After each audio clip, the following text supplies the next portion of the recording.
তো গোবিন্দ ভজন করা যায় না। গোবিন্দ ভজনের জন্য এই যোগ্য দেহ চাই, দুটো হাত, দুটো পা, নয়ন, বদন, এই কান। কান যদি না থাকে, যেখানে শ্রীমদ ভাগবত হবে, যেখানে হরি কথা কৃষ্ণ কথা হবে, সেখানে তো গেলেও কোনো লাভ হবে না। নয়ন না থাকলে গোবিন্দের রূপ দর্শন হবে না। হরি বল, হরি বল। মানুষ রূপেই জন্ম নিলে কেউ হয়তো বলার বদন নেই, হরি বল, যে বাক শক্তি নেই, যে অন্ধ, যে বধির, সে মানুষ হয়েও সম্পূর্ণ সেবার যোগ্য হয়, হরি বল। তবে কিছু করার নেই, এটা আমাদের প্রারব্ধ কর্ম। যেমন কর্ম করেছি সেই ফল ভোগ করতেই হবে। তবে হ্যাঁ, এটাও গ্যারান্টি যে আপনি এই জন্মে যেটি ভালো করবেন সেটা পরের জন্মে আপনার ফিরে পাবে, হরি বল। তা কি হয়েছে না, সেই অনঙ্গদেব এই বর্তমান কলিযুগে এসেছেন গোবিন্দ ভজনের জন্য, গোবিন্দের কাছে প্রার্থনা করে, ওগো দয়াময়, আমি অনঙ্গ হয়ে তোমার সেবায় লাগিতে পারি না, সেবায় লাগিতে পারি, এই আশীর্বাদ করো যেন আমি তোমার সেবায় লাগিতে পারি, লাগিতে পারি। ওগো দয়াময়, যেন সেবার অধিকার তুমি আমায় দান করো, দান করো। তাই তো সেই হলো কি গো ভক্ত রঘুনন্দ,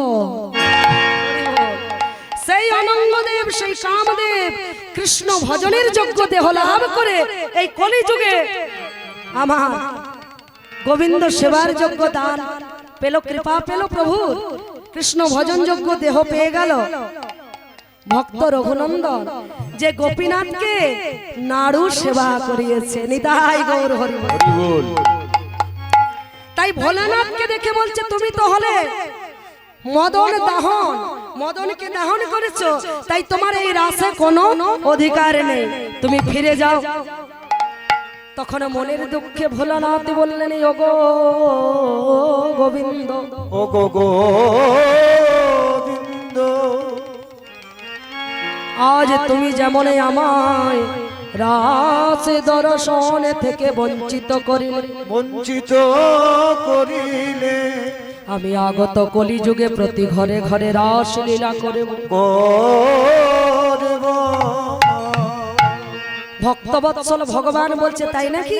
তুমি যদি রাসলীলা করবে, রাসে কি চাই জানো গো ভোলানাথ? রাস করতে হলে প্রথমত বাঁশি চাই। বাঁশি পাবে কোথায় হে গোবিন্দ? আমার বাঁশিও আছে, আমার বাঁশিও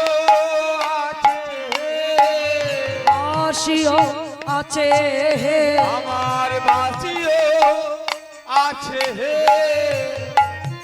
কোথায়? এই শিখলে আমার বাঁশি হবে, বাঁশিও আছে, আমার বাঁশি হবে, বাঁশিও আছে। তাহলে বাঁশির অভাব হবে না তোমার। বাঁশি না হয় হলো, বাঁশি হলে তো হবে না, গোপীও তো চাই, বলে গোপীও আছে,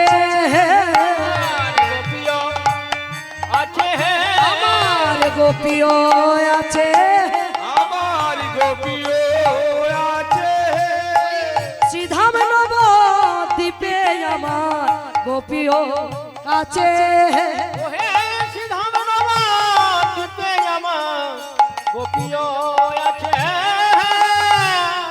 ওই নদিয়ার মাঝে ভক্তগণ হবে আমার ব্রজগোপী। বাবা, বাঁশি আর গোপী দুটো জিনিস হয়ে গেছে, এখনো কিন্তু একটা জিনিস বাকি। সেটা কি জানো? যমুনা। যমুনা পাবে কোথায়? যমুনা পাবে কোথায়? হে গোবিন্দ, আমার যমুনা আছে, যমুনা আছে, যমুনা আছে, যমুনা আছে। কোথায় আছে দয়াময়? এই ভক্তগণের নয়ন মাঝে যমুনা আছে, হরি বল, হরি বল।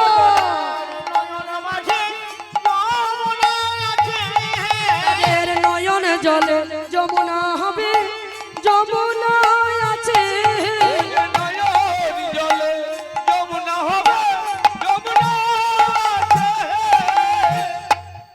তখন গোবিন্দ বললেন, হে ভোলানাথ, আমি তোমায় পরীক্ষা করেছিলাম, তুমি আমার পরীক্ষায় উত্তীর্ণ হয়েছো, তাই যাও, আগত কলিযুগে তুমি হবে অদ্বৈত আচার্য প্রভু, আর আমি হব গৌর সুন্দর। সেই দিন তোমার মনোবাসনা পূর্ণ হবে। তাই আজ সেই দিন আমার এই অদ্বৈত নাচে, আমার অদ্বৈত নাচে রে, আমার ওরে তোরে তোরে নাম ফুটিয়ে অদ্বৈত নাচে, আর কক্ষে বগল বাজাইয়ে অদ্বৈত, কক্ষে বগল বাজাইয়ে অদ্বৈত নাচে রে। আমি বলেছিলাম তা করলাম বলে ওরে বলেছিল না গোলাম বলে, অদ্বৈত নাচে রে, ওরে বলেছিল না গোলাম বলে, অদ্বৈত নাচে রে, ওরে বলেছিল না গোলাম বলে, আমার অদ্বৈত নাচে রে। অদ্বৈত প্রভু এইভাবে নৃত্য করছেন। আর কি নৃত্য করছে গো? আমার গদাধর, গদাধর করেছে কি না, গৌর হরির বাম পাশে আমার গদাধর নাচে, আমার গদাধর নাচে রে, আমার গদাধর নাচে রে, গদাধর নাচে রে, গোরা রূপ হেরি হেরি গদাধর, ওরে গোরা রূপ হেরি হেরি গদাধর নাচে রে, রূপ হেরি হেরি গদাধর নাচে রে, ওরে গোরা রূপ হেরি হেরি গদাধর নাচে রে। তাহলে গদাধরের ভাবটি দেখে আর বুঝতে কেউ বাকি রইল না। এখন গদাধর কে? গদাধর হচ্ছে আমাদের রাধারানী। গৌরের ওই চাঁদ বদন দেখে দেখে ওই গৌরের পাশে পাশে নৃত্য করছে। আর ভক্ত শিবাস যে ছিল দেবর্ষি নারদ, আজ সেই শিবাস আমার শিবাসে নাচে সবার পাছে, শিবাস নাচে সবার পাছে, শিবাস নাচে সবার কাছে, শিবাস নাচে সবার পাছে, অললগ্ন কৃতবাসে শিবাস নাচে সবার পাছে। ভালো লাগে না পিতবাসে, শিবাস নাচে সবার কাছে। এমন সময় কতগুলো নদের নমনী, হ্যাঁ মা, এখন নেই, এখন বাড়িতেই সবার ব্যবস্থা হয়ে গেছে, বাড়ির বাইরে কেউ যায় না। আগের দিনে নদের রমণীগণ, বৃন্দাবনের ব্রজগোপীগণ ওই কক্ষে গাগরি কলসিটি নিয়ে শ্রী যমুনায় জল আনতে যেত। তাই আজকে হলো কি গো মা, কতগুলো নদের নাগরী কলসি কাকে নিয়ে জল আনতে যাচ্ছিল, যেতে যেতে হলো কি গো, গৌর হরি রূপে মুগ্ধ হয়ে আজ জল আনার কথা ভুলে গিয়ে নাচে নদার নাগরী, নাচে নদর নাগরী, ওরে নাচে নদর নাগরী, কক্ষলয় নাগরী, নাচে নদর নাগরী, ওরে কক্ষলয় নাগরী, নাচে নদর নাগরী, কক্ষলয় নাগরী, নদর নাগরী, ওরে কক্ষলয় নাগরী, নাচে যত নারী কক্ষলয় নাগরী, জয় গৌর হরি বল হরি বল।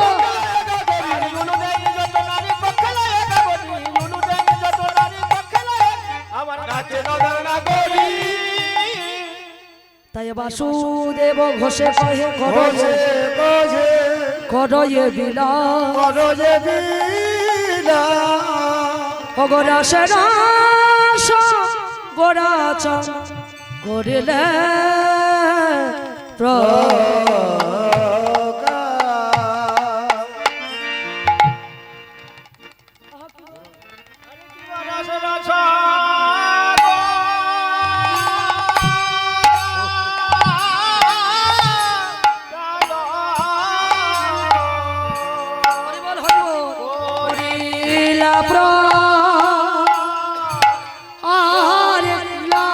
প্রকাশ হে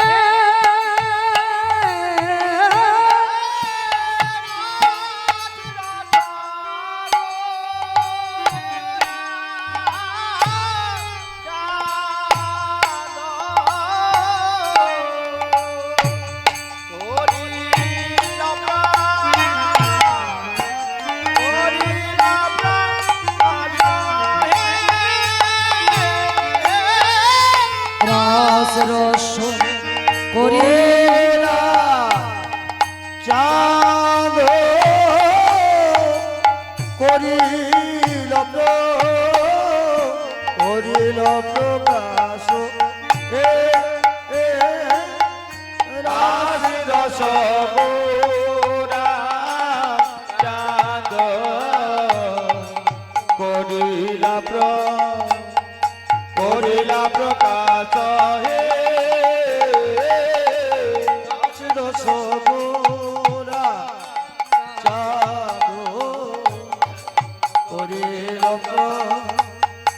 করিল প্রকাশ হে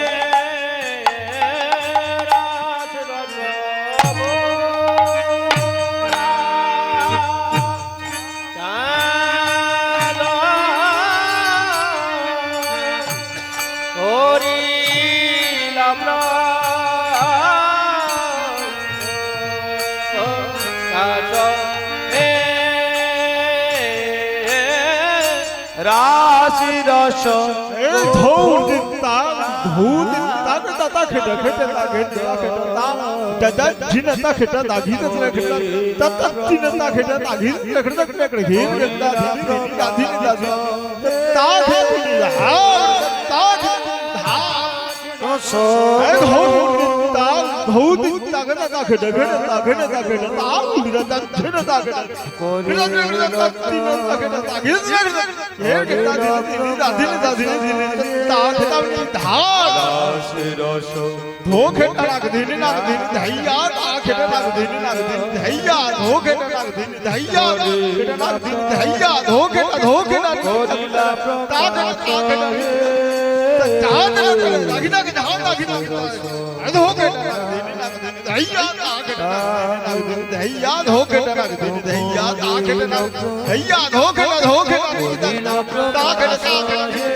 সমাগত গৌর ভক্তমণ্ডলী এবং আমার ভক্তিবতী মায়েরা, এতক্ষণ শ্রীধাম নবদ্বীপে ছিলাম, এবার নবদ্বীপ থেকে চলে যাব আমরা গৌর চরণ আশ্রয় করে চলে যাব মধুময় শ্রী মধুর বৃন্দাবনে।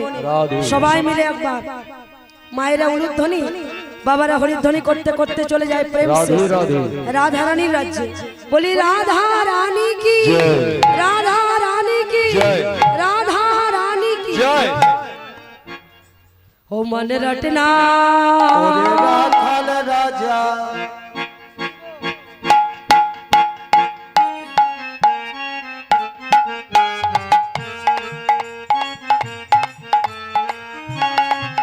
ওরে রাখাল রাজা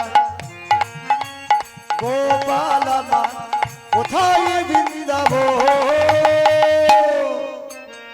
শ্যাম কুণ্ড রাধা কুণ্ড গিরি গোবর্ধন ওরে রাখাল রাজা,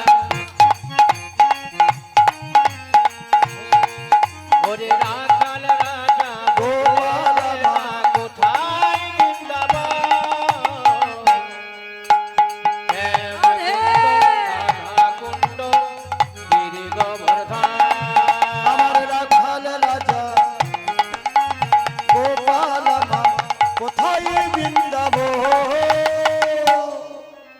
শ্যাম কুণ্ড রাধা কুণ্ড গিরি গোবর্ধন ওরে রাখাল রাজা বলে দে না কোথায় বৃন্দাবন? শ্যামকুণ্ড রাধাকুণ্ড গিরি গোবর্ধন।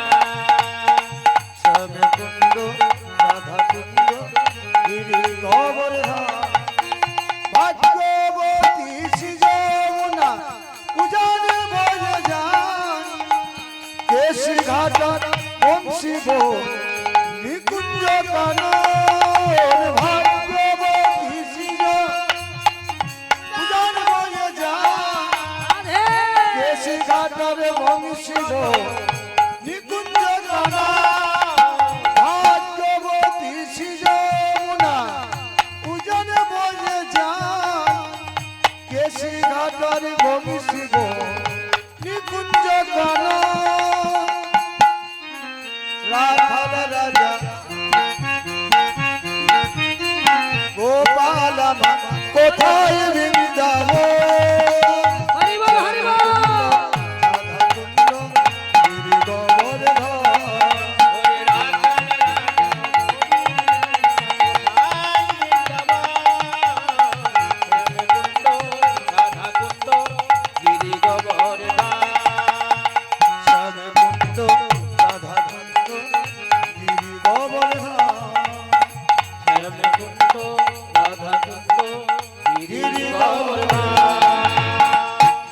से बोलिए राधा रानी की, श्याम सुंदर की जय। जय श्री राधे श्याम। राधे राधे।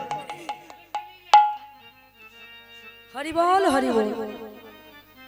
তাই দেখুন মাগো, এই যে গোবিন্দের যত অনন্ত কোটি লীলা, সেই লীলার মধ্যে সর্বোত্তম শ্রেষ্ঠ লীলা, যেই লীলার নাম হচ্ছে শ্রী শ্রী রাস লীলা।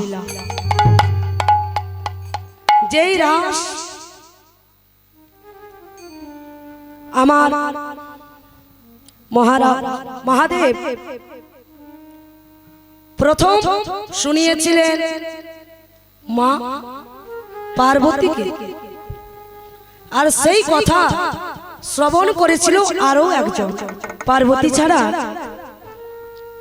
সেই থেকে আজকে তার প্রসাদে, তার কৃপাতে এই জগতে প্রচার হলো রাসলীলা শ্রীমদ্ ভাগবত। রাধে। তাই আপনাদের সাধুগুরু বৈষ্ণবের চরণধূলি মস্তকে লয়ে গুরু কৃপায় আজকে আমরা গুরুচরণ আশ্রিত হয়ে আজকে সেই ব্রজের সর্বশ্রেষ্ঠ লীলা, সর্বলীলার মুকুটমণি রাসলীলা আস্বাদন করব। নিতাই গৌর হরি বল হরি বল হরি বল। আজকের আমাদের দেবাদিদেব মহাদেব কৈলাস পর্বত মা পার্বতীকে নিয়ে এক আসনে বসে আছে। হরি বল হরি বল।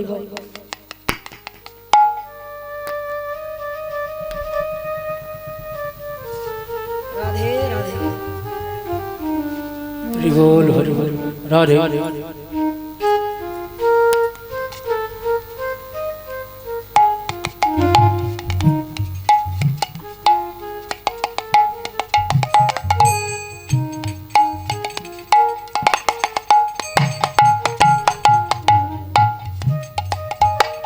তা সেই লীলা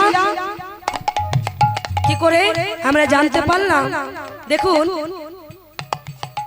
একদিন মহাদেব কৈলাস পর্বতে যখন ধ্যানমগ্ন অবস্থায় বসে আছে, সেই সময় মা পার্বতী ভোলানাথকে প্রণাম করে বলছে, প্রভু আমি তোমার অর্ধাঙ্গিনী, তাই আজকে তোমার কাছে একটা আমার প্রশ্ন, দয়াময় তুমি একটু যদি কৃপা করে আমায় বলে দাও, আমি বড় সন্তুষ্ট হব। বলো পার্বতী, কি জানতে চাইছো? বলছে, ওগো স্বামী, তুমি যে নিত্য প্রতিদিন ধ্যান করো, ওই ধ্যানের মধ্যে কি এমন সুখ পাও?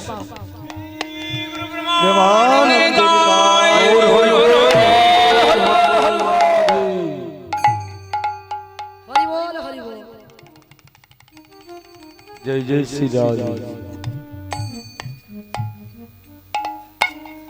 তাই মা পার্বতী যখন জিজ্ঞেস করলেন, বলছে, ওগো সেই তত্ত্ব তোমায় আমি বলে বোঝাতে পারবো না, দয়াময় তোমার তো অর্ধাঙ্গিনী, তাই তোমার যা কিছু অর্ধেক প্রাপ্য আমার, তাই তোমাকে দয়া করে বলতেই হবে সেই তত্ত্ব। তখন বারবার করে মায়ের এই অনুরোধে ভোলানাথ বলছে, বেশ, বলতে যদি হয় তাহলে এত লোকের সমাগম এই লোকালয়ে বলা যাবে না। কোথায় যাব না? কৈলাস পর্বত, এক বিশাল পর্বত। সেই কৈলাস পর্বতে এক প্রান্তে গিয়ে ভোলানাথ মা পার্বতীকে কাছে লইয়ে বসেছে আর সেই গুপ্ত কথা বলছেন। তা কি হলো সেই সময় না? দেখুন মাগো, কোন গল্প কথা শুনতে গেলে তার মাঝখানে হু দিতে হয়। ভোলানাথ বলছে, পার্বতী তুমি যে এই কথা শুনছো আমি কি করে বুঝবো? তাই তুমি কথার মাঝখানে হু দেবে। তাই ভোলানাথ বলছে, মা পার্বতী হু হু হু দিচ্ছে। হ্যাঁ, তারপরে এই হয়েছে, হু দিতে দিতে কি হয়েছে না, কৈলাস পর্বতে মৃদু মৃদু বাতাস বইছিল। সেই বাতাসে মায়ের হরি বল। ঘুম এসে গেছে, মা ঘুমিয়ে পড়েছে। আর ভোলানাথ বলেই চলেছে সেই কথাটি, কিন্তু মা ছাড়াও আরো একজন শুনছিল গো। সেই কথাটি শুনছিল গাছের ডালে বসে একটা ছোট্ট পাখি, যার নাম হচ্ছে সুখ পাখি। সে কথাটি শুনছিল, এবার দেখছে মা তো হু দিতে বন্ধ করেছে, তাহলে বলা হয় আর মনে হয় আমি এই কথা শুনতে পারবো না, কারণ বাবা তো আর বলবে না। তাই নিজের কণ্ঠে সে হু দিতে শুরু করেছে। হঠাৎ ভোলানাথ যেই না চেয়ে দেখছে ভোলানাথের কোলে মাথা রেখে মা ঘুমিয়ে পড়েছে। এ কি পার্বতী, তুমি ঘুমিয়ে পড়েছো? তাহলে এতক্ষণ ধরে যে আমি তোমাকে সেই কথা শোনালাম, কে হুঁটুচ্ছিল আর কে আছে, কে শুনে নিল তাহলে এই কথা? ভোলানাথ ক্রোধ দৃষ্টিতে চতুর্দিকে চাইছে। আমি সেই জন্যই তোমাকে বলতে চাইছিলাম না। এদিক ওদিক তাকাতে তাকাতে দেখছে বিল্ল গাছের ডালে বসে ছোট্ট একটা পাখি, যার নাম সুখ পাখি। ভোলানাথ বলছে, তুই একটা সাধারণ পাখি হই এই গুপ্ত তত্ত্ব, যেই তত্ত্ব আজ পর্যন্ত প্রভু আর আমার ছাড়া কেউ জানে না, সেই তত্ত্ব তুই শুনে নিলি, তাই যা, তোর আর বাঁচার কোনো অধিকার নেই। ত্রিশূলকে ছুড়ে দিল। হরি বল। বলছে যাও ওকে হত্যা করে দিয়ে এসো। হরি বল। সেই সময় ওই ছোট্ট পাখিটি প্রাণের ভয়ে উঠতে লাগলো, উঠতে উঠতে চলে যাচ্ছে। উঠতে উঠতে ভগবানকে স্মরণ করে বলছে, দয়াময়, তোমার নাম স্মরণ করে, তোমার নাম শ্রবণ করে যদি আমার প্রাণ যায়, প্রাণে যা, তাহলে তোমার নামে আর কেউ শ্রবণ করিবে না। তোমার নামে কলঙ্ক হবে, নামে কলঙ্ক হবে। ওগো দয়াময়,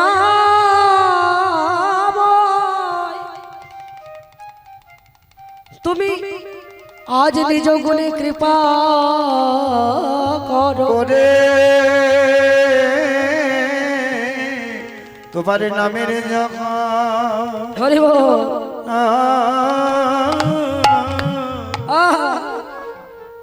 যেন ডুবি যাবে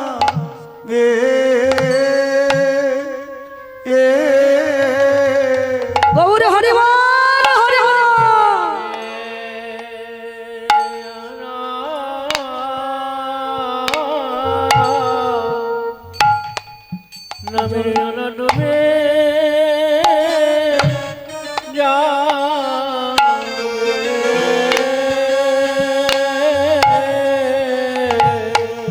হরি বল। তোমার নামের যা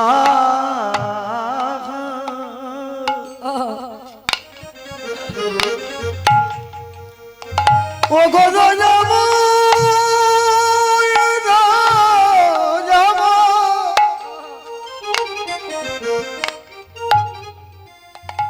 তোমার নাম শোনালে পড়ি না, হরি বল। তোমার নাম শুনে যদি আমার প্রাণ যায়, বলো বলো দাদা আমার, তোমার আর তো কে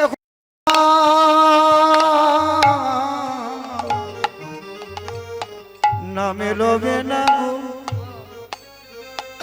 তোমার নামে কেউ শুনিবে না, তোমার নামে কে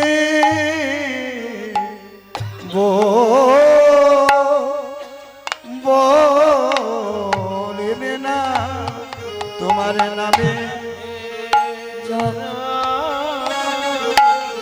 জাহাজ ডুবে যাবে, তোমার নামে তো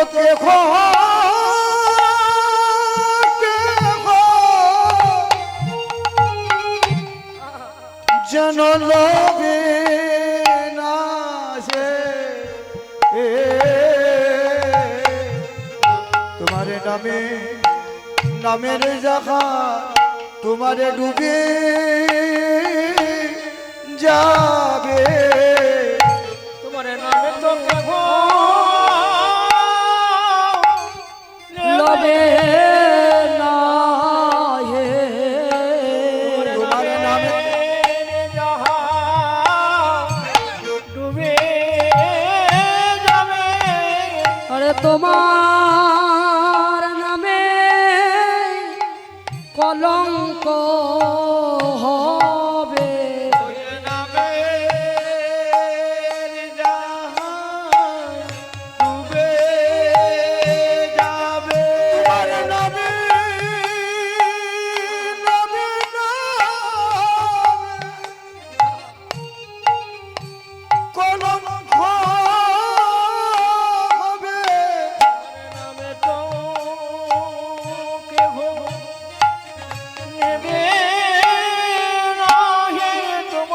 নামের জাহাজ ডুবে যাবে তোমার নামে তো কেহ লবে না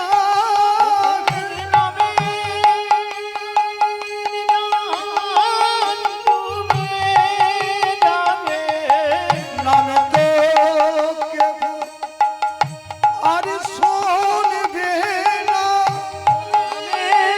তোমার কলঙ্ক হবে ওরে আর তো কেহ নাম লবে না নামের জাহাজ ডুবে যাবে ওগো আর তো কেহ নাম লবে না নামের জাহাজ ডুবে যাবে নামেতে কলঙ্ক হবে ডুবে যাবে আরে তোকে হৃদয় হরি হরি হরি বল। নামেতে কলঙ্ক হবে তোমার নামে কেহ জানে না হরি বল। সেই ছোট পাখিটি উড়তে উড়তে প্রভুকে জানাচ্ছে দয়াময় তোমার নাম শ্রবণ করে যদি আমার প্রাণ যায় তাহলে এই জগতে তোমার নামের জাহাজ ডুবে যাবে ডুবে যাবে রাখে নাম তোমারে কি এই জগতে এমন কোন শক্তি নেই যাকে কোনো হানি করতে পারে, যার কোনো ক্ষতি হয়, যাকে গোবিন্দ রক্ষা করেন, যার সহায় স্বয়ং গোবিন্দ। তা হলো কি গো, সেই সময় ছোট পাখিটি প্রাণের ভয়ে উঠতে উঠতে চলে যাচ্ছে। যেতে যেতে ব্যাসদেব গোস্বামী শ্রী শ্রীকৃষ্ণ দ্বৈপায়ন বেদব্যাসের স্ত্রী বটিকা দেবী স্নান করে এসে মাগো মাথার চুল লম্বা লম্বা চুল তো তাই মা ঝাড়ছিল, তাই মুখটা অপর দিকে করে যেই না চুল ঝাড়ছিল মায়ের মুখটা হা করে খোলা ছিল। তাই সেই ছোট্ট পাখি প্রাণের ভয়ে উচ্চশ্বাসে উঠতে উঠতে একেবারে মায়ের মুখে প্রবেশ করেছে। মায়ের মুখে প্রবেশ করে মায়ের গর্ভে প্রবেশ করলো। এদিকে সেই ত্রিশূল এসে আর সেখানে পৌঁছাতে পারলো না, কারণ ওই পাখি তো মায়ের গর্ভে ফিরে এলো কৈলাস। হরি হরি। এইভাবে ব্যাসদেব গোস্বামীর স্ত্রী বটিকা দেবী সেই গর্ভে পাখিটিকে ধারণ করলেন কতদিন মাগো? 10 মাস 10 দিন হয়ে গেলে সন্তান প্রসব হয়, ভূমিষ্ঠ হয়। কিন্তু এই মাতৃগর্ভে 1 বৎসর 2 বৎসর 3 বৎসর 5 বৎসর থেকেই গেল। দেখতে দেখতে কোন কোন শাস্ত্রে বললেন 12 বৎসর বয়সে, কিন্তু শ্রীমদ্ ভাগবত বললেন 16 বছর বয়সে মায়ের গর্ভ থেকে একেবারে যুবক সন্তান জন্ম নিলেন, যার নাম হলো শ্রী শ্রী সুখদেব গোস্বামী। রাধে বলি সুখদেব মহারাজ কি জয়। সুখদেব গোস্বামী জন্ম নিলেন। তা জন্ম নিতে চাইছিলেন না, বলছে এই সংসারে আমি যাব না পিতা। পিতা একদিন জানতে চাইলো, বাবা গর্ভে তুমি কে? তোমার মায়ের কষ্ট হচ্ছে, তুমি এবার ভূমিষ্ঠ হও।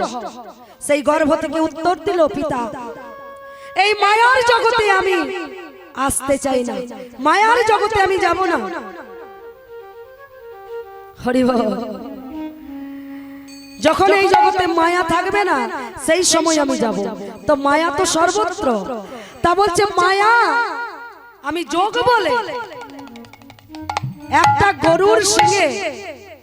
গরুর সিংহে একটা সরষের দানা যতক্ষণ থাকবে ততক্ষণের জন্য মায়াকে দূর করে দিতে পারবে। হরি বল। সেই সময়ের মধ্যে তুমি যদি আসতে পারো ভূমিষ্ঠ হও। তাই যোগ বলে তিনি মায়াকে সরিয়ে দিলেন, আর সেই সময় জন্মগ্রহণ করলেন সুখদেব গোস্বামী। আর এই সময়ের ঘটনা দাপর যুগের শেষ আর কলি যুগের প্রারম্ভ। সেই সময়ে রাজা মহারাজ পরীক্ষিত দিগ্বিজয়ী উত্তরানন্দ বিষ্ণুরা যাকে বলে, গর্ভে যাকে বিষ্ণু রক্ষা করেছিলেন, অশ্বত্থামা করেছিলেন কি না, বাণ দিয়ে ওই গর্ভের সন্তানকে মারতে চেয়েছিলেন। তখন ভগবান যার সহায়, তাকে কে মারতে পারে? ভগবান তাকে রক্ষা করেছিলেন। তাই বিষ্ণু রক্ষা করেছিলেন বলে সেই ছেলের আরেক নাম হচ্ছে বিষ্ণু রাম। রাধে তাই সেই সুখদেব গোস্বামী জন্ম যখন গ্রহণ করলেন সেই সময়ের ঘটনা মহারাজ পরীক্ষিত মৃগয়ায় গিয়ে পরম ধার্মিক পরম জ্ঞানী আজকে হলো কি না, সেই রাজার আজকে পিপাসায় গলা শুকিয়ে গেছে, তৃষ্ণায় কাতর হয়ে মৃগয়া ছেড়ে দিয়ে জলের সন্ধান করতে করতে এলেন শ্রমিক মুনির আশ্রমে। সেখানে শ্রমিক মুনি করলেন কি বাবা, ধ্যান অবস্থায়, ধ্যানমগ্ন অবস্থায় বসে আছে। বারংবার জল চাওয়াতে, হে মুনিবর একটু জল প্রদান করুন, পিপাসায় আমার গলা শুকিয়ে গেছে।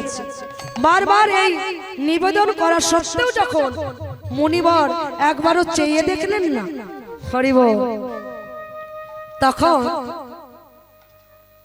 মহারাজের মনে ক্রোধ জন্মালো।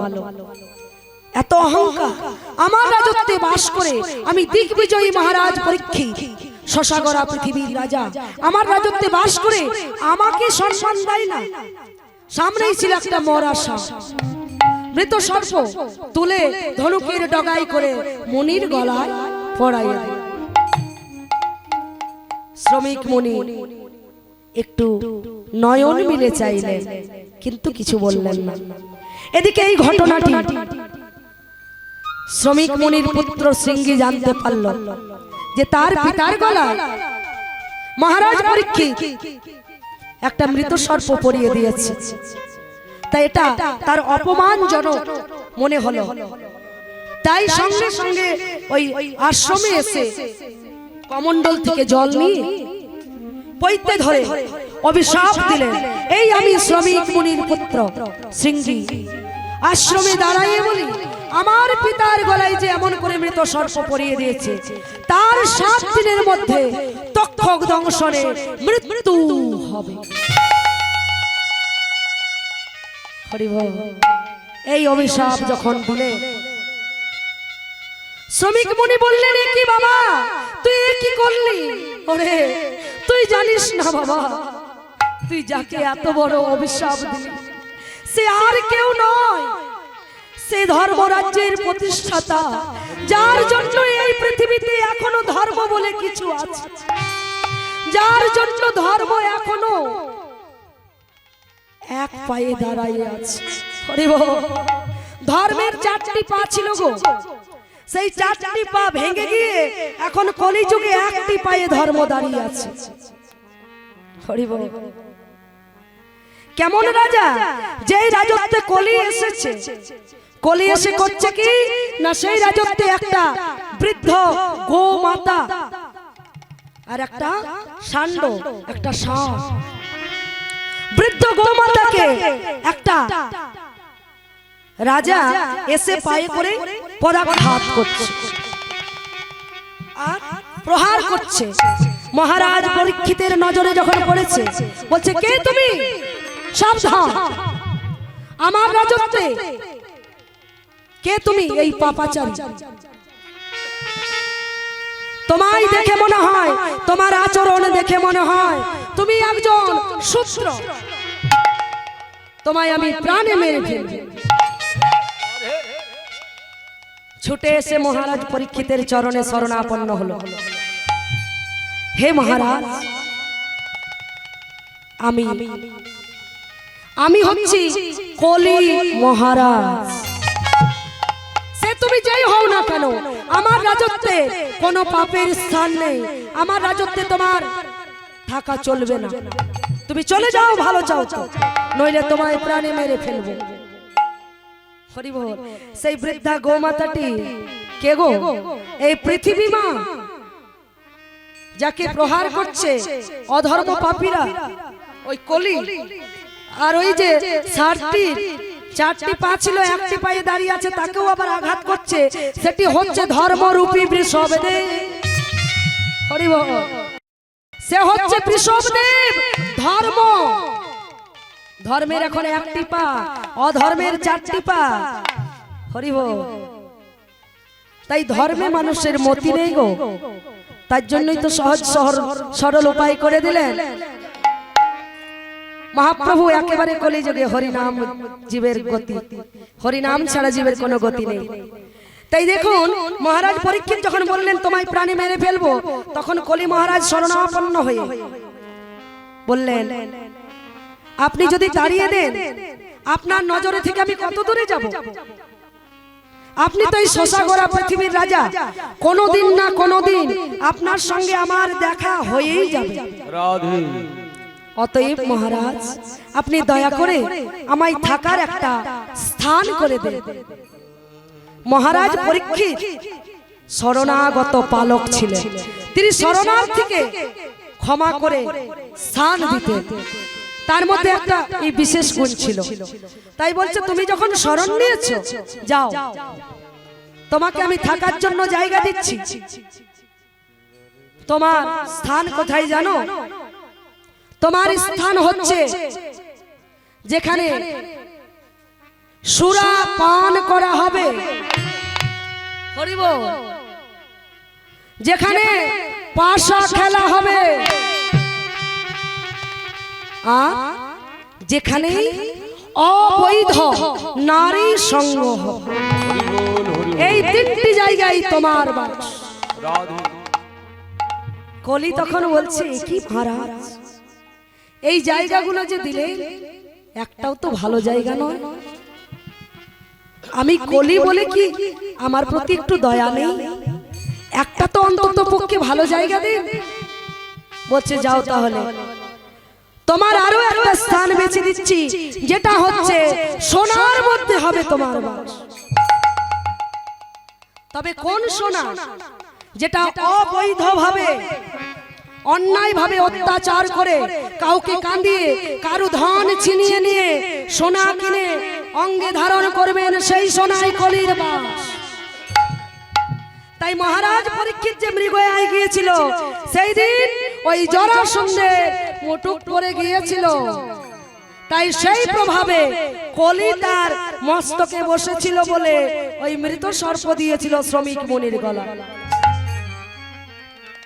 যখন শুনলেন যে তার 7 দিনের মধ্যে তক্ষক দংশনে মৃত্যু, তখন মহারাজ পরীক্ষিত মহারাজ, তিনি তো পরম জ্ঞানী, তাই সর্বস্ব ত্যাগ করে রাজ সিংহাসনে, রাজ বেশভূষা, রাজ বসন ভূষণ,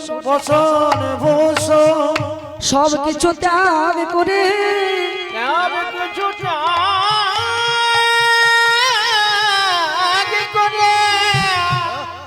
হরি বল।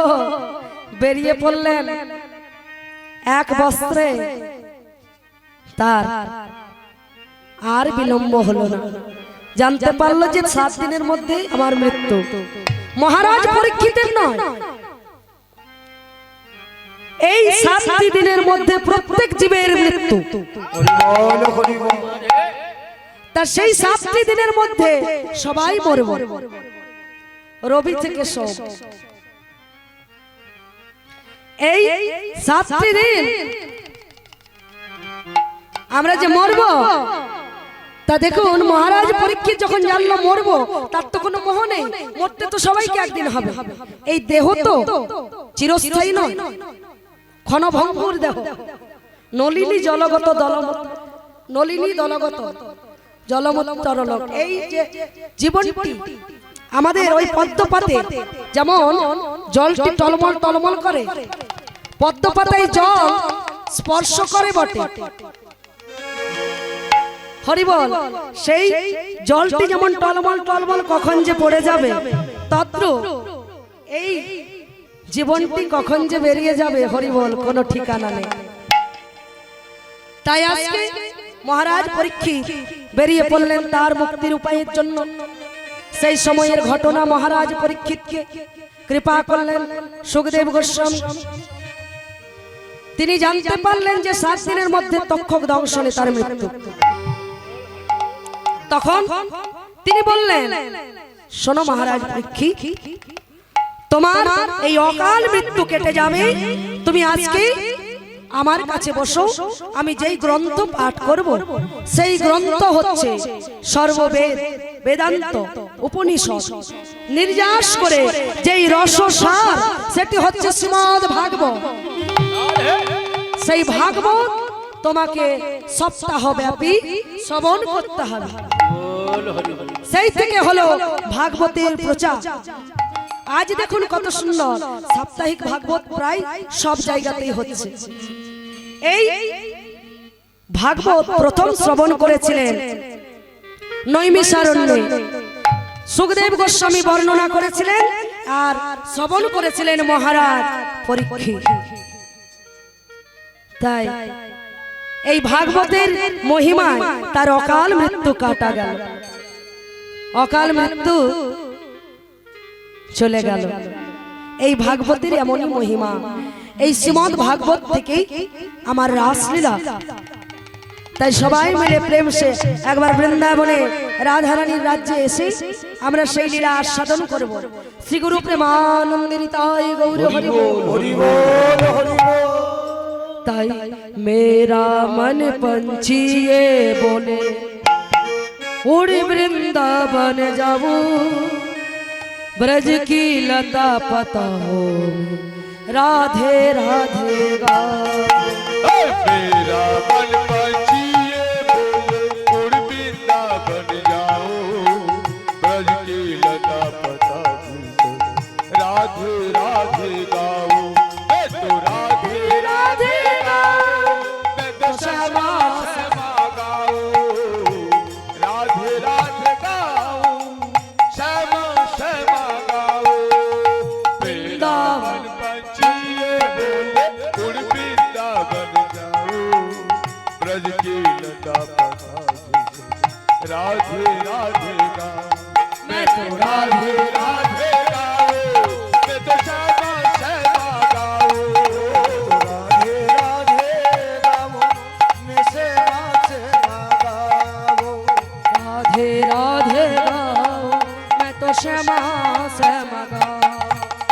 वृंदावन की महिमा प्यारे कोई ना जाने, प्रेम नगरिया मनमोहन की प्रेमी पहचाने।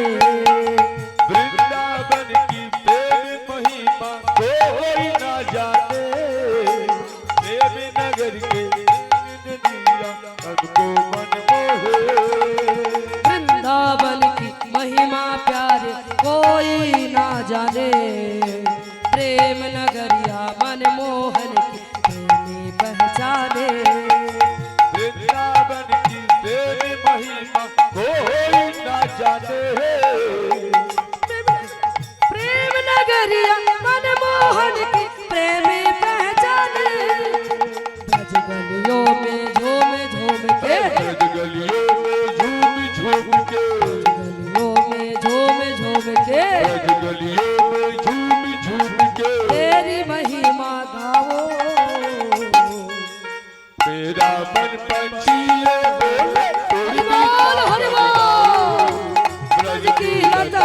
গাও রাধে রাধে গাও রাধে রাধে গাও मैं तो श्यामा श्यामा गाओ राधे राधे गाओ मैं तो श्यामा श्यामा गाओ রাধে রাধে গাও मैं तो श्यामा श्यामा সবাই বলুন মাগো ইউটিউব চ্যানেলে আপনাদের সবাইকে দেখানো হবে রাধে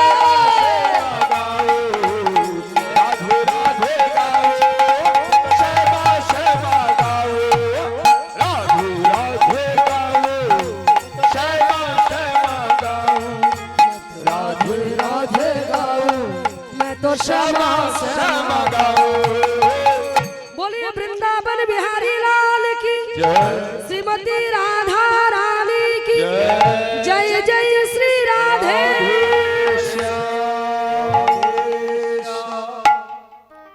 তাই আজকে বৃন্দাবনে ব্রজগোপীগণ এক মাস ধরে মা কাত্যায়নী মূর্তি অঙ্কিত করে যমুনার কোলে মা কাত্যায়নীর কাছে প্রার্থনা জানালে হে মা কাত্যায়নী তুমি কৃপা করে শ্রীনন্দ নন্দনকে আমাদের পতি করে দাও তাই আজকে মা কাত্যায়নী মা কালী তিনি তো ভিন্ন ভিন্ন রূপ বদলেছে গোবিন্দের সর্বলীলা সহায়কারিণী প্রার্থনা জানালেন কাত্যায়নী মহামায়া মহাযোগী নদীশ্বরী নন্দ গোপ সুতং দেবী সুতং দেবী पतिं में कुरुते नो কুরুতে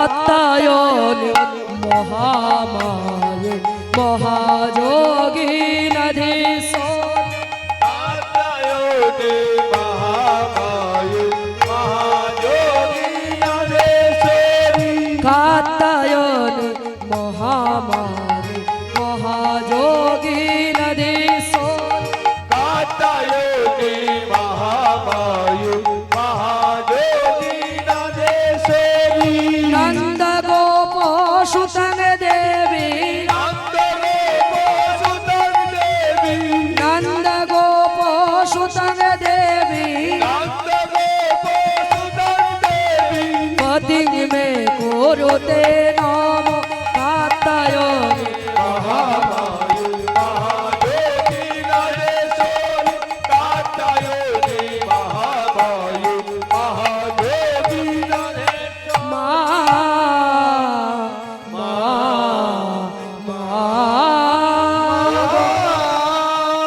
कात्यायनी महामाये महायोगी नदीश्वरी नंद गोप सुतंग देवी पतिं में कुरुते नाम या देवी सर्वभूतेषु मातृरूपेण संस्थिता नमस्तस्यै नमस्तस्यै नमस्तस्यै नमो नमः या देवी भक्तिरूपेण संस्थिता नमस्तस्यै नमस्तस्यै नमस्तस्यै नमो नमः मा मा मा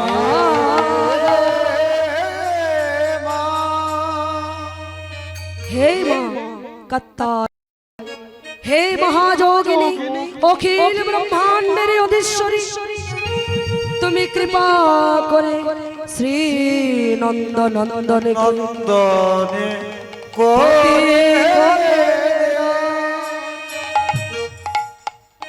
ব্রজগোপীগণ যমুনার কোলে মা কাত্যায়নী মূর্তি অঙ্কিত করে মা কাত্যায়নীর চরণে নিবেদন করলেন আর কি করলেন গো কাত্যায়নী মাকে প্রার্থনা জানাই তারা নিজে নিজের পরিধায় বস্ত্রগুলি যমুনার কুলে খুলে রেখে ভগবানের গুণগান মুখে বলছে আর যমুনায় জলকেলি করছে হে নন্দ নন্দন তুমি কৃষ্ণ গোবিন্দ হে দামোদর জয় শ্রী মাধব জয় নন্দ নন্দন কৃষ্ণ গোবিন্দ হে দামোদর জয় শ্রী মাধব জয় নন্দ নন্দন কৃষ্ণ গোপাল হে দামোদর হে শ্রী মাধব জয়তীতে ধিকং জন্মনা ব্রজ শয়ত ইন্দিরা শশোত্রহি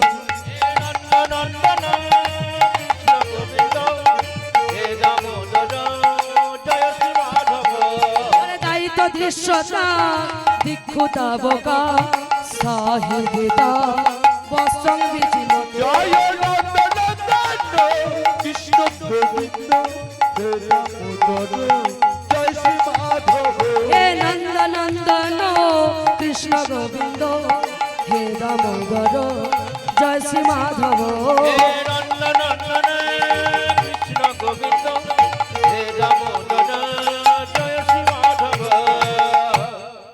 ব্রজগোপীগণ ওই যমুনায় জলকেলি শুরু করেছে।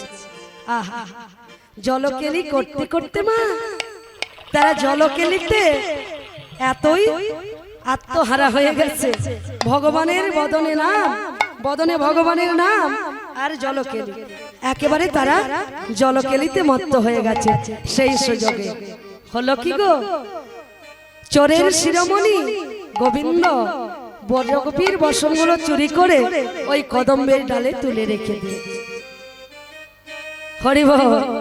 তা সেই বসনগুলো চুরি করে যখন কদম গাছের ডালে তুলে দিয়েছে, কিছুক্ষণ পর এক গোপীর মনে পড়েছে, এই মা আমাদের বসনগুলো গেল কোথায়? এই তো এখানেই ছিল। সবাই চমকিত হয়ে উঠল, একেবারে চমকে গিয়ে বলছে, ও মা, হায় হায় হায় হায়, বসনগুলো কে নিল রে? এবারে যাব কি করে উপরে? আমরা কি করে যাবে গো এই বিবসনা অবস্থায়? অঙ্গে কোনো বসন নেই। ব্রজগোপীগণ হাই হাই করে চতুর্দিকে চাইছে, চাইতে চাইতে দেখতে পেয়েছে ওই কদমের ডালে, কদম গাছের ডালে তোলা আছে, আর পাশে কদম গাছে বসে বসে মৃদু মৃদু হাসছে আর বাঁশি বাজাচ্ছে। ব্রজগোপীগণ বলছে, ও মা, তাই বলি আমাদের বসনগুলো গেল কোথায়? এই বসন তাহলে তুমি চুরি করেছো? হে কৃষ্ণ, আমাদের বসনগুলো ফিরে দাও বলছি, নইলে কিন্তু ভালো হবে না। গোবিন্দ বাঁশি বাজাচ্ছেন আর বলছে, ও মা, আমার কি কোনো কাজ নেই যে তোমাদের বসন চুরি করতে যাব? হ্যাঁ, আমি কদম গাছে বসে কি সুন্দর বাঁশি বাজাচ্ছি, দেখছো না? বলছে, ভালো বলে দিচ্ছি, এখনো সময় আছে, ভালোই ভালোই বসনগুলো ফিরে দাও, নইলে কিন্তু ভালো হবে না। কেন গো, কি করবে? বলছে, কি করবো জানো? তোমার ওই গুণের কথা মা যশোমতীর কাছে বলে দেব, তাও যদি না দাও নন্দ মহারাজকে বলবো, তোমার পিতা। বলছে, তাও যদি না দাও কি করবো জানো? যার নামে সবাই ভয় পায়, হরিব, কে গো? মহারাজ কংসকে বলে দেব। ব্রজগোপীর কথা শুনে গোবিন্দ বলছে, ও মা, এত এত জায়গায় যাবে কিন্তু আমার কাছে আসতে পারছো না? তোমরা তো এখানে এলেই বসন পেয়ে যাবে, ঝামেলা মিটে যাবে, কিন্তু তোমরা এত ঘুরে ঘুরে সব জায়গায় যাবে, কিন্তু আমার কাছে সোজা পথে আসতে পারবে না। হরি বল।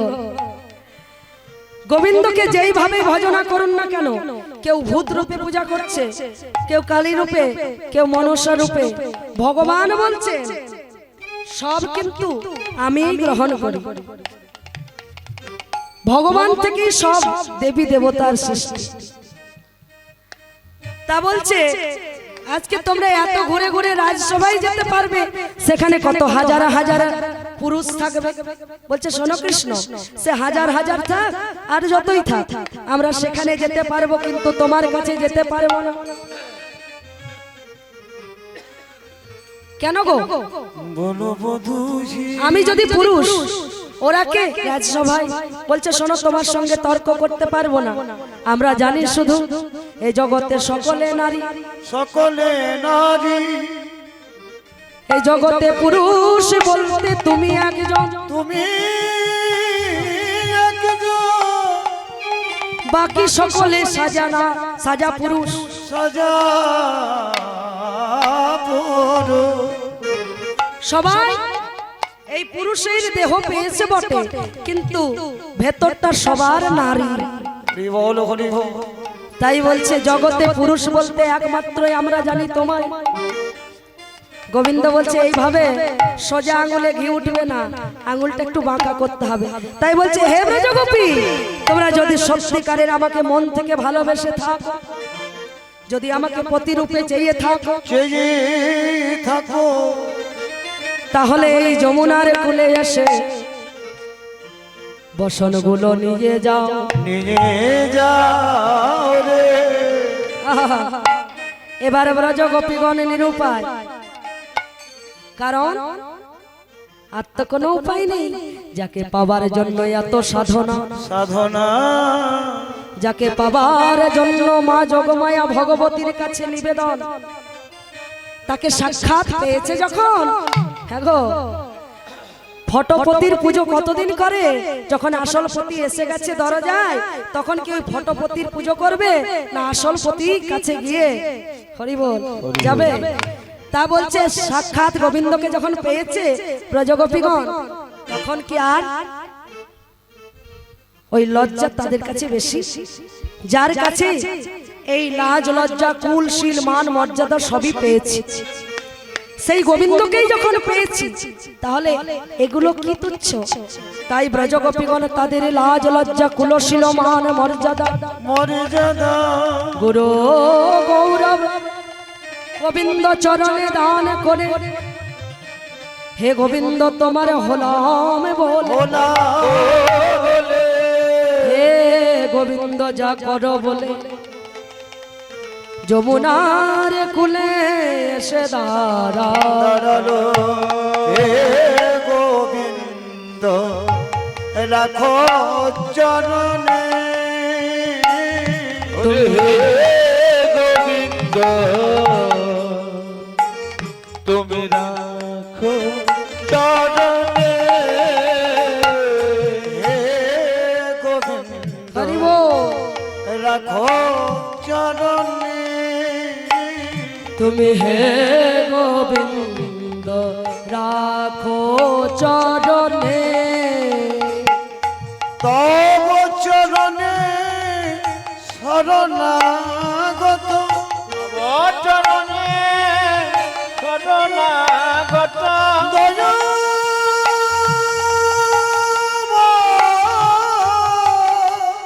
গৌর হরি বল।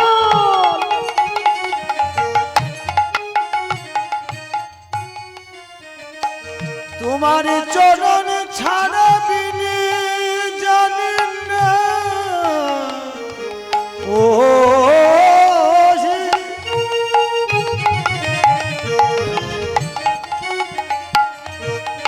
তোমার ওই চরণে আমরা সব দিয়েছি।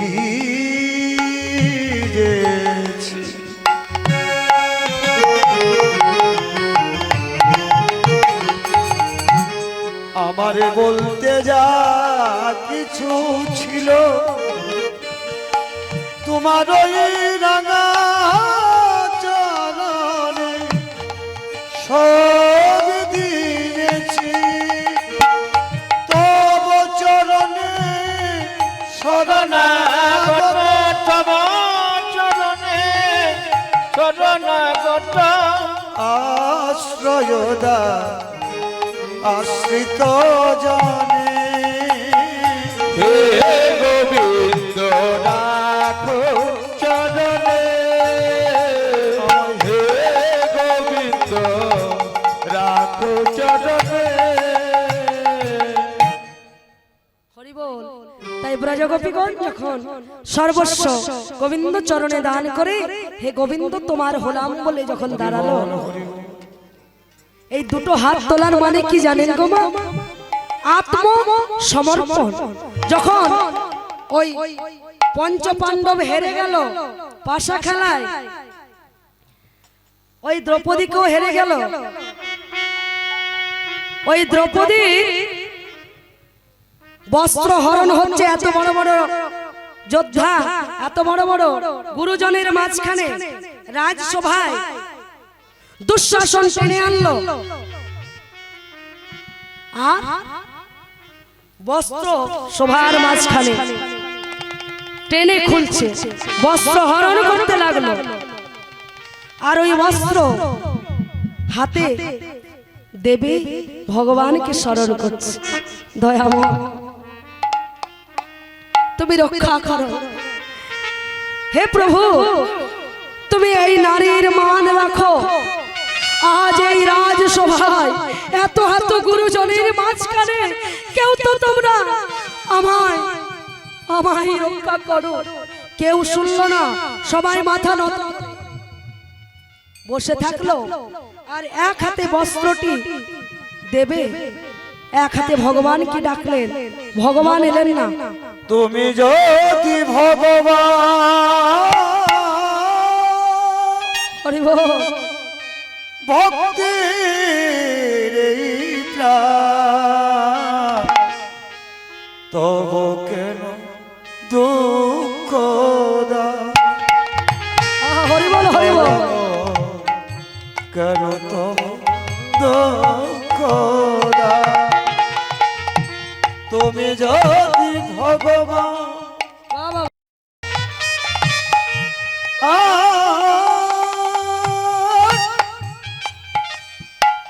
ভক্তের প্রাণ, কেন তব দুঃখ দাও? ওগো দয়াময়, কেন তব দুঃখ দাও?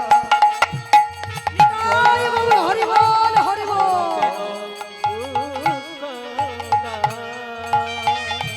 তুমি সৃষ্টি, তুমি স্থিতি,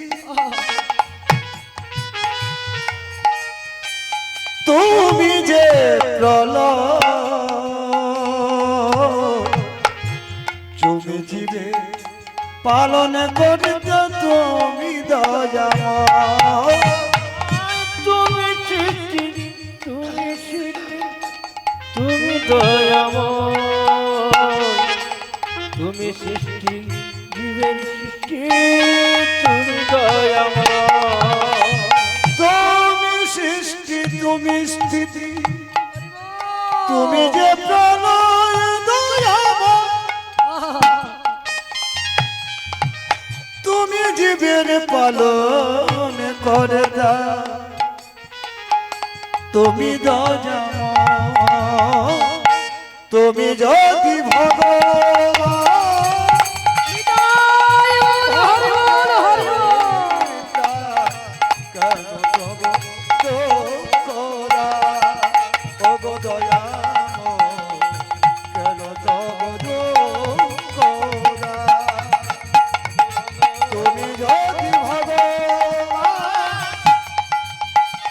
ভক্তের এই প্রাণ, কেন তব দুঃখ দাও? ওগো দয়াময়, কেন তব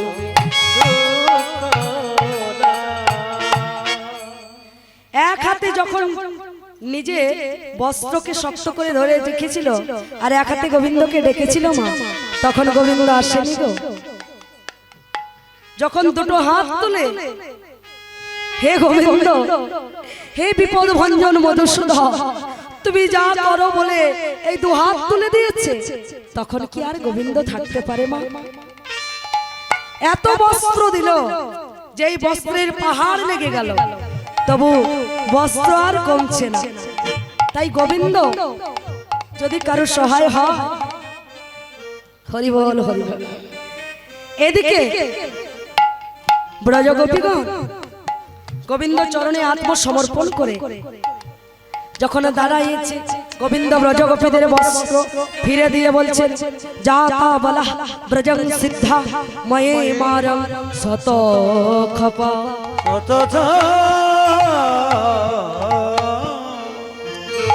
হে ব্রজগোপীগণ, আমি তোমাদের পরীক্ষা করেছি, অতএব তোমরা আমার পরীক্ষায় উত্তীর্ণ হয়েছো। তাই আগত শারদীয়া পূর্ণিমার দিন আমি তোমাদের মনোবাসনা পূর্ণ করব। তাই আজ সেই দিন আজ বৃন্দাবনে শোভাটি কেমন, আজ মধুময় শ্রী মধুর বৃন্দাবনে বৃন্দাবনে আকাশ মধুর বাতাস মধুর, মধুর বাতাস মধুময় শ্রীধামে বৃন্দাবনে বৃন্দাবনে কি শোভা রে। সভারে সেই সময় ওই সুখদেব গোস্বামী পাদ কলম দিলেন, কি ভগবান পিতারাত্রি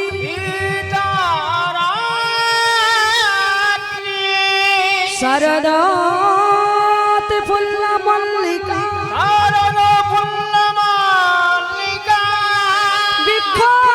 বিক্ষারন্তম মনশ্চক্রে যোগ মায়া মোপাসে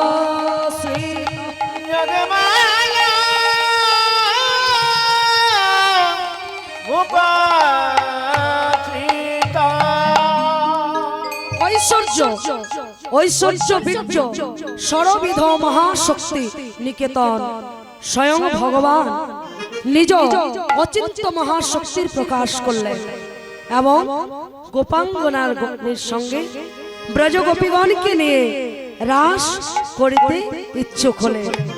তাই আজ বৃন্দাবনের শোভাটি কেমন। হ্যাঁ গো, আজ রাস মানে অনেকের মনের ভাবনা কি না, রাস মানে নিত্য গীত।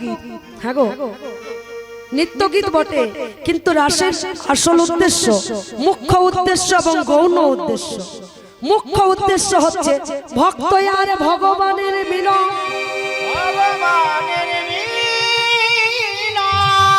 আত্মা পরমাত্মার মিলন। আর গৌণ উদ্দেশ্য সেটি হচ্ছে নিত্য বিশেষ। তাই বৃন্দাবনের শোভাটি কেমন। আজ বৃন্দাবনে আরে কি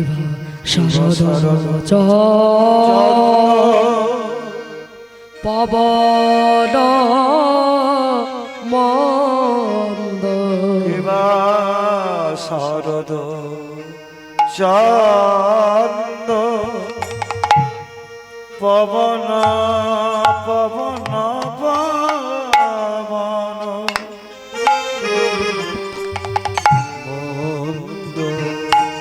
শারদ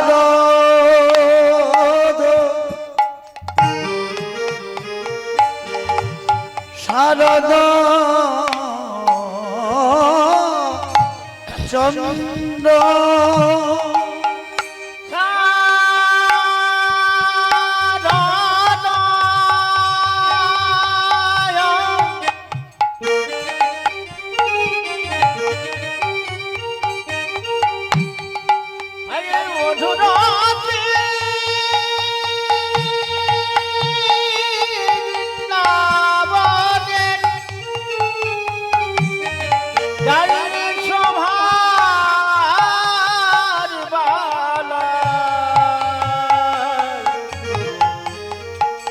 মধুরটি মধুর বৃন্দাবনে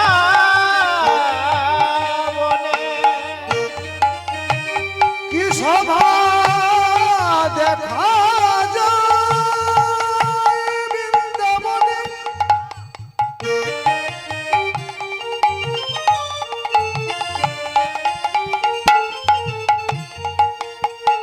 অজবে নয়ন শোভা দে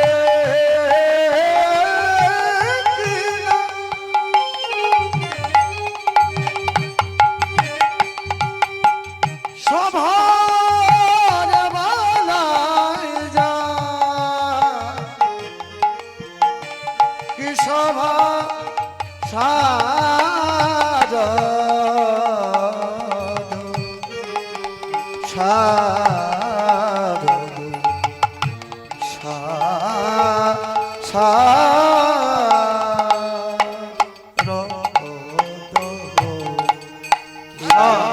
শরদ চন্দ্র পবন মন্দ ভরল কুসুম গন্ধরে গন্ধরে গন্ধরে গন্ধরে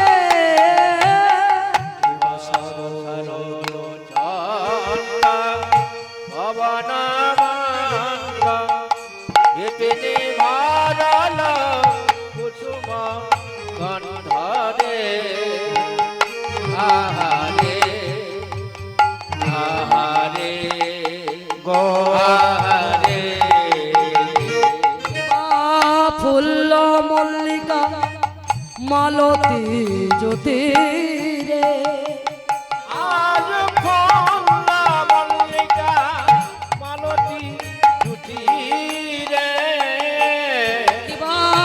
ফুল্ল মল্লিকা মালতী জ্যোতি রে ফুল্ল মল্লিকা মালতী জ্যোতি রে মত হায় হায় মত মধুকর ভরণী মধুকর